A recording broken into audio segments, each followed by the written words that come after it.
परित्रस्तः श्रीराम सर्वदा स्मरः। जय श्री राम। जय श्री राम। श्री असदुद्दीन ओवैसी जी।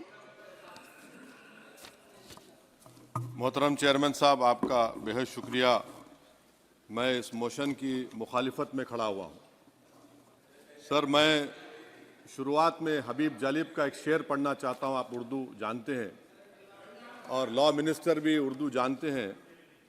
हबीब जालिब ने कहा था कि हुक्मरान हो गए कमीने लोग, खाक में मिल गए नगीने लोग, हर मुहिब वतन जलील हुआ, रात का फासला तवील हुआ, आमिरों के गीत जो गाते रहे वही नामो दाद पाते रहे, रहजनों ने रेजनी की थी, रहजनों ने रेजनी की थी, रहबरों ने भी क्या कमी की थी।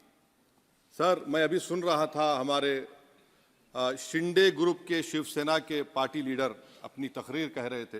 कहा कि 6 दिसंबर में जब बाबरी मस्जिद को शहीद किया जा रहा था तो उस वक्त के वजीर आज़म नरसिम्हा राव पूजा कर रहे थे, आप ही ने कहा, और कहा कि वो डिस्टर्ब नहीं करना।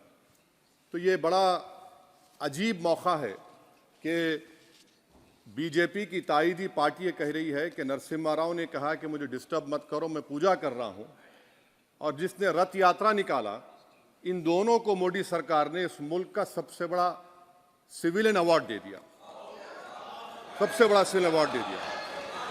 तो ये बताता है कि इंसाफ जिंदा है या जुल्म को बरकरार रखा जा रहा है।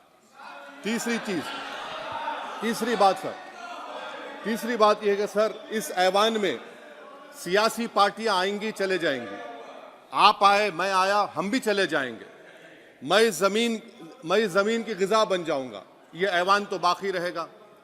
मगर सर, मैं ताजुब कर रहा हूं कि लोकसभा मुख्तलिफ आवाजों में कैसे बोल सकता है। लोकसभा तो एक ही आवाज में बोलना चाहिए, और लोकसभा भी भारत के संविधान आइन के बेसिक स्ट्रक्चर का ताबे है।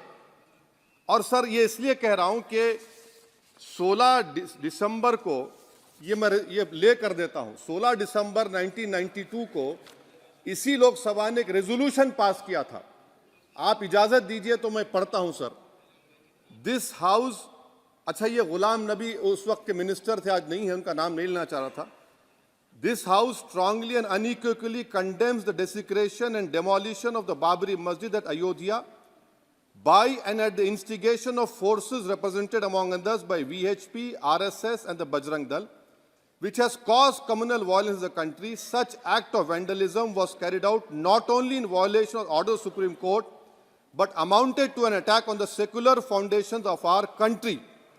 This House expresses anguish at the happenings and wishes to reiterate its resolve that it will ceaselessly endeavor to uphold the secular and democratic traditions of our country and for the maintenance of rule of law. और एक paragraph है, नहीं पढ़ूंगा।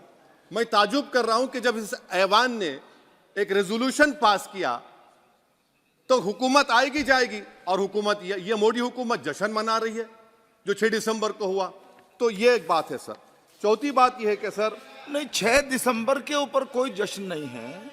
राम मंदिर के निर्माण की जो प्रतिष्ठा हुई है उसको संबोधन कर रहा है, और वो सर्वोच्च न्यायालय के द्वारा तथ्यों के आधार पर दिए गए निर्णय के कारण से हुआ है। सर्वोच्च न्यायालय का निर्णय है, तो तथ्यों के आधार पर निर्णय है।